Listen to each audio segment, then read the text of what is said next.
Vicky McKellar was at Snaresbrook Court with his brother Kevin when the pop icon was convicted of assault and false imprisonment of male escort Audun Carlson. "It was such a shock when George got jailed," said Vicky. "The judge gave him a 15-month sentence and no one was expecting it to be that long." Kevin had a meltdown. He put his head in his hands and fell to his knees.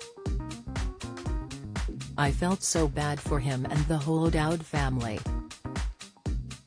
George was not only Kevin's employer, but also his baby brother who he loved dearly. "I gulped as George was led away and wanted to support him through his darkest days in prison." Actress-turned-playwright Vicky revealed how she wrote to George while he was serving his sentence at Pentonville in London and High Point North Prison in Suffolk, and he wrote a touching letter back to her, thanking her for her loyal support. "I sent George a book called Only Love Is Real, Soulmates Reunited by Dr. Brian Weiss. I knew George was spiritual and that he'd love it. George wrote back to me straight away and I treasure that letter to this day." In his letter Boy George wrote, "Dear Vicky, bless you for your lovely letter and support during this surreal chapter. Thank you also for the book, which I shall add to my extensive library. It's a perfect gift because I am doing tons of reading. Prison provides the perfect opportunity. Please trust that I am in good spirits and looking forward to the future. God bless you and lots of love to you and all those you love. Cheers. G." On May 11, 2009, Boy George was given an early release from prison after serving 4 months. "It was time for celebration," said Vicky. "His 48th birthday was just around the corner and he invited me along with his friends and family to his house in Hampstead. I stood in the kitchen buttering bread for the guests when George wandered over to me and asked, 'Why are you only buttering one side of the bread? We're not in prison now.' George was wearing a devilish 666 t-shirt to make light of his prison ordeal. He had a tag on his ankle as even though he'd been released from prison on good behavior, he still had to spend 6 months under house arrest. He was not allowed to be out of the confines of his house after his 7 p.m. curfew. But, after dancing in his garden and singing Buddhist songs, as well as his own hit, Bow Down Mister, we all decamped to the lounge. George stood right on the very borders of his living room, asking, 'Am I alright to stand here? Will I get dragged back to prison if I put a toe over?' Boy George and his brother, Kevin, later invited Vicky for Sunday roast at their mother Dinah's home. It was there that George played me a demo of a beautiful song called Lights, that he'd written about his friend, Paul Starr, who had sadly died of AIDS. I don't think it was ever released, which is so sad, because it really deserved to be a big hit." Vicky revealed how she became Boy George's #1 fan when she saw him perform "Do You Really Want to Hurt Me" on Top of the Pops for the first time in September 1982. "I remember staring at the television screen mesmerized.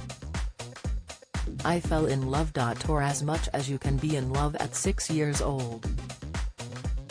When Karma Chameleon hit #1 a year later, I first met George. It was in Brent Cross Shopping Centre when the whole band were signing their first book, When Cameras Go Crazy. George signed my book and I nearly passed out when he kissed me. The next time I met George was outside Red Bus Recording Studios. I pushed my way through the crowd of fans, and George told my mum she looked like Elizabeth Taylor. She was so chuffed. I became Boy George's #1 fan and followed him everywhere, from TV appearances to airports, and even sitting in for every day of his trial at Snaresbrook Crown Court. After the trial, George's brother, Kevin, was devastated, like me, that George had been jailed. I friend requested Kevin on Facebook and he accepted the request. He started to message me and eventually asked me on a date. I agreed to meet him for a coffee at BAFTA. I'd become a member by then, due to my acting work. Kevin later took me to George's Hampstead mansion, a place I'd been outside frequently as a fan. The inside of the house was exquisite, but also very George. It was super comfy and had paintings all over the walls.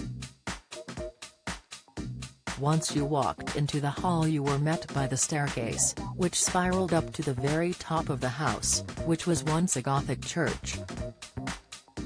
George bought the place for £250,000 in 1984.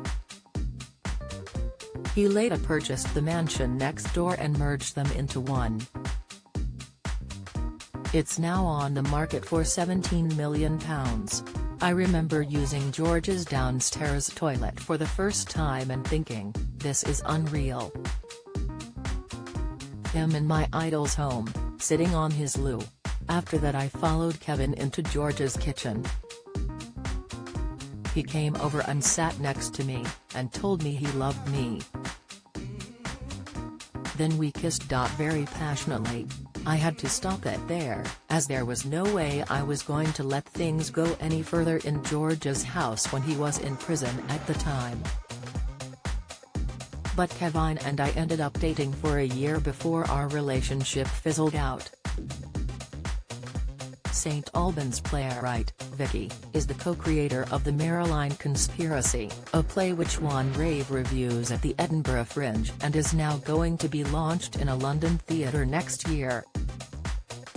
Vicky laughed about George's 80s pop star singer friend, Marilyn. No, my play's not about him, but about Marilyn Monroe and the tragic final days of her life, and why I strongly believe she was murdered. It's wonderful how George has turned his life around since those dark days in prison, and I am so proud of him. Now I'm praying that George will win I'm a Celebrity 2022 and be crowned king, or queen, of the jungle.